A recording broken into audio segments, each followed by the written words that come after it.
Manalan பேசுறீங்க. I can see a conflict between secular, one characteristic of secular and democratic.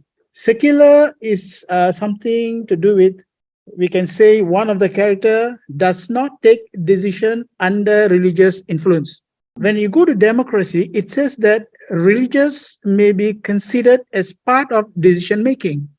Is India is a secular democratic republic country, because we can see two conflict characteristic when you see in terms of definition. I will come to the core question. No constitution thrives on its own. Constitutionally, we are secular, we are republic, we are democratic. But constitutions operated through individuals and groups. The character prejudices of the operating forces may degenerate the system. Even Germany had a republican system, but Hitler, who got elected, he used election to gain power, but after having gained power, he could make it, vulgarize it as a totalitarian Nazi state. So most of the dictatorship emerged through elections. Election is a democratic process, but the elected persons are not democratic. That is why eternal vigilance is required to safeguard democracy. The whole thing, who is going to elect? What is their considerations? Are they mature enough to know the values of democracy, republic, or are they being easily carried out by insufficient, insignificant issues or emotional issues? So India is facing a threat, the very basic structure, that is why I referred to it, basic structure. Its democracy is in threat when religious voices are being exceeded both by the executive and even by the judiciary. Its secularism is in threat. When cultural nationalism is spread, when the judiciary does not raise its voice against it, we are facing a threat. And then they say that a governor can overrule an elected chief minister, and the court does not intervene immediately. There is a threat to our center-state relations. So there are threats. The threats are more visible now. There had been threats earlier too, but it is more substantial now, more visible now. We will have to protect our democratic order, our secular order, and our federal order.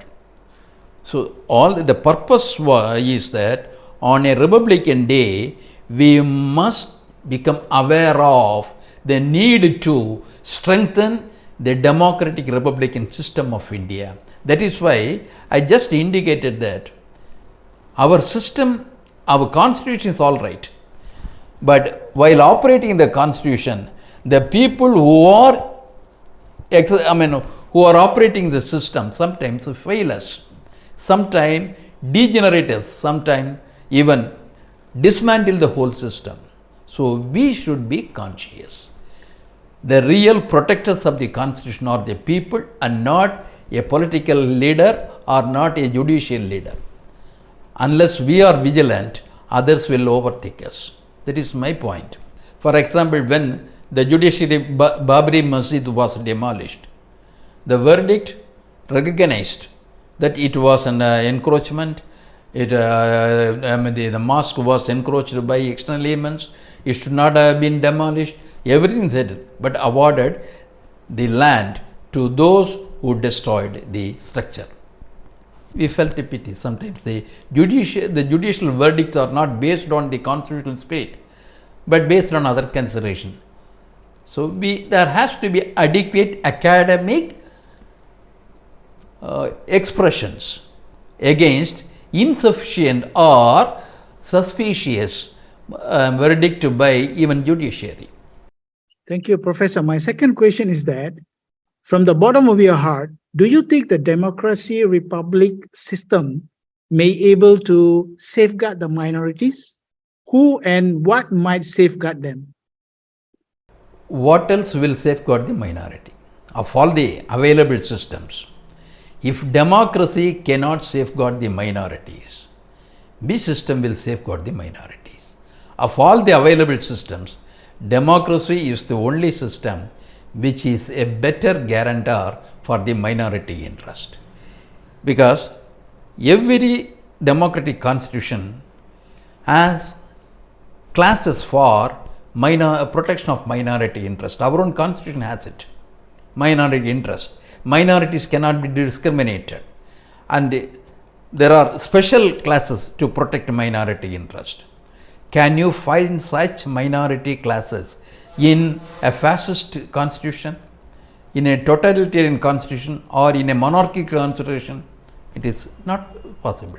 Of all the available systems, democracy is the only system which can be used to protect minority interest.